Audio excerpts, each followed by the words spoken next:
Good evening, London. You well?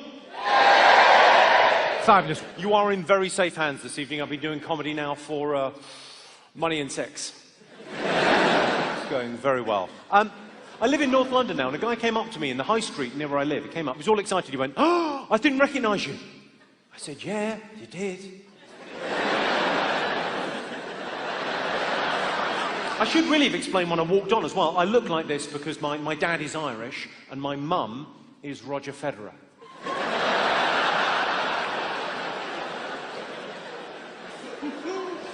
Speaking of looks, we were watching proper BBC News the other day, and Liz Hurley came on the news. Not like that, obviously. But she was on the news. She was promoting some new TV show, and they did this thing. They would only get away with doing this on the news. They put her age after her name. So it said, Liz Hurley, 50. And my girlfriend turned to me and went, "I hope I look that good when I'm 50. I said, "You don't look that good now." What do you think's going to happen? You're going to get to 49 and invent a time machine, are you? Best of luck. Liz Hurley's a good-looking woman. You'd agree with that, wouldn't you? Yeah. I mean, I don't want to be crude. Well, I don't want to be crude, but not till later on. I'll ease it in. It's a gift. Liz Hurley is a good-looking woman. Put it this way, I would ride her like a stolen bike. You look as if you may require further clarification there. So what I'm saying is I would crawl over broken glass to suck the cock of the last man that fucked her. You're all caught up. Ladies spend ages getting ready for a night out. Not all of them, obviously.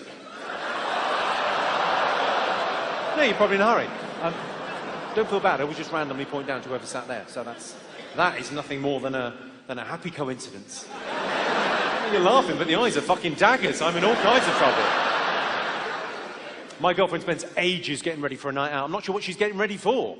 Disappointment is my best guess. Nando's in a movie, that's our classic date night. And I love the cinema, don't get me wrong. Love the cinema. My only issue with the cinema, it's only a little thing, but I get annoyed by the popcorn. I think the popcorn in the cinema should have a very clear warning label on it saying may contain nuts. Because if you're with me, it might. I know you said you wanted salty. Wait. Because I've cut a hole in the bottom of the container. And I've placed it there. And I've shoved my genitals through the hole. And then when the lady I'm with has reached in to get popcorn, innocently enough, she's touched my genitals. And that's caused me to ejaculate. And it's that ejaculate that's caused the salty flavour you're so familiar with. I'm happy to explain any and all of these as we go through. It's clearly a mixed ability group. Horror films. Anyone else like horror films? I like watching horror films hiding behind the sofa, because that way my neighbours don't know I'm there. I like those black and white films where no one says anything. Interracial porn. Don't panic, I've checked and that one's fine. Flooding. We had pretty bad flooding last year. I saw a woman on the news in her flooded front room crying. I thought, crying's not helping. If anything, you're making matters worse, love. See, the flooding was pretty serious. We knew the flooding was serious because it happened in London. That's when you know it's serious. It's not as bad when it happens in the West Country, is it? Chance for them to get some use out of those webbed fingers.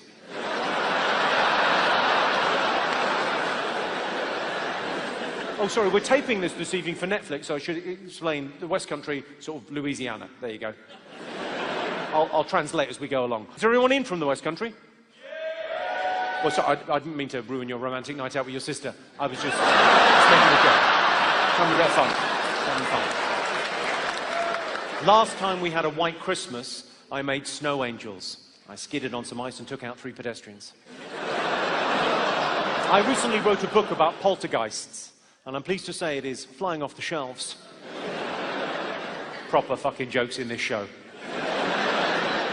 My friend said to me, "What rhymes with orange?" I said, "No, it doesn't." How do they get all those drugs into our jails? I guess they're smuggled in by some arsehole. Well, many of you are joking. You've just given me a look there as if to say, yes, how we do that. What's your fucking problem? What do you do for a living, sir? Have a little think. I mean, I'm not busy. Relax. Cool. You're an accountant. Where were you when I fucking needed you, mate? Eh? No good showing up now. No good showing up now. If you're watching this on Netflix in America, don't Google that. I'm a good guy.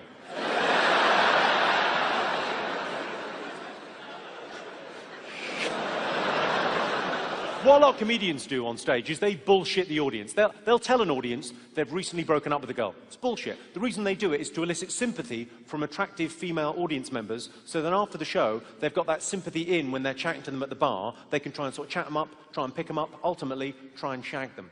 Rest assured, I would never do that because I think it would be disrespectful to the memory of my wife.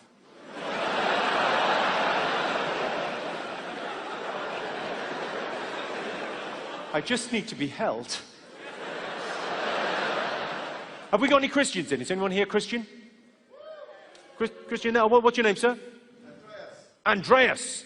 Well, very nice to have you in. An offer just for you, Andreas. Would you be interested, Andreas, in buying some magic beans? I'm only asking you, Andreas, because you are fucking gullible.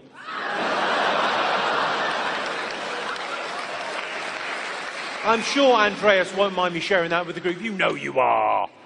You believe the story of a 14-year-old girl who finds herself pregnant, and when asked about the pregnancy, as well she might be, she goes this, know what you think? I was raped by a ghost.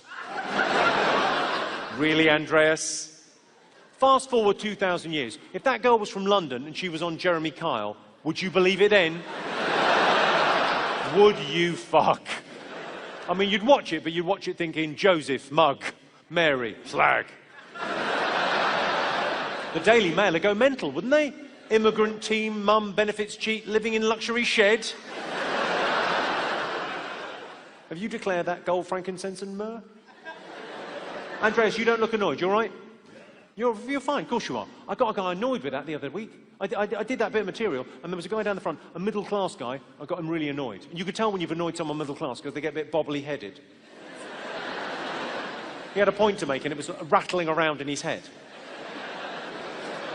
I said, what's your point? He said, I noticed you make those jokes about Jesus and the Christians, but would you say that about Muhammad or the Islamic faith, I wonder? I said, it's a very good point, well made. Have you thought about blowing something up? No one's scared of you. Seriously, what are you going to do, Andreas? Forgive me. I try not to censor myself on stage. I should say that early on. You know, if I think something's funny, I think you might think it was funny as well, and then we'd all have a laugh, release some endorphins, and the world will be a very slightly better place, yeah? And if anyone's offended, fuck them. But I wrote a joke recently that I worry about telling. I wrote a joke about the negative stereotypes that still prevail in our society concerning women. And I worry about telling that joke because I worry, well, if I were to tell that joke and it were to be misconstrued as genuine misogyny, it could really light the fuse on some bitch's tampon. I would feel awful. I'm not sexist. I've got nothing but respect for every woman I've ever slung one up. I'm quoting there, of course, that's a line from Pride and Prejudice. Spoiler alert, in the end, Mr. Darcy slings one upper. It's very good. Oh, here's an interesting fact. The most common superstition in Britain today is a belief in horoscopes, and there's a name for people that believe in horoscopes. They're called single women. Are there any single ladies in? Give us a shout, single ladies. If you were, who's the single lady down there? What's your name? Laura, what's your date of birth? What month? What star sign is that? Pisces. So February, and what's the exact date? The 26th. It's just you die alone. Normally this is a really upbeat bit of the show. 9 times out of 10, Mr. Right is just around the corner, but...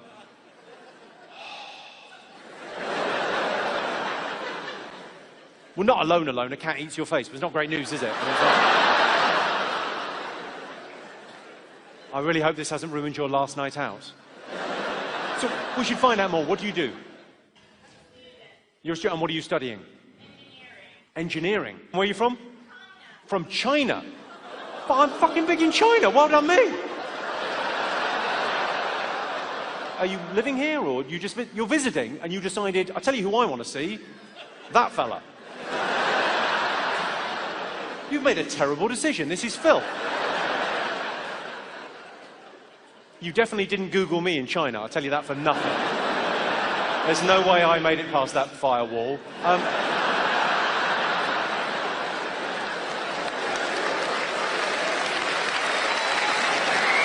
Tremendous.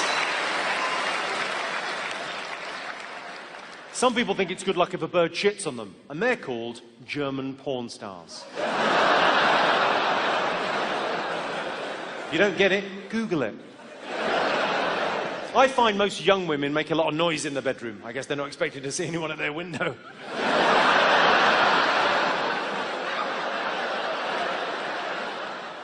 Now, my job is writing jokes. All I've got to do for a living is write jokes. Pretty easy job to have. Now, sometimes I don't even have to do that. Sometimes you just overhear people saying something, and you think, well, I can just tell people what I overheard, and that's enough. Just report speech. That'll do.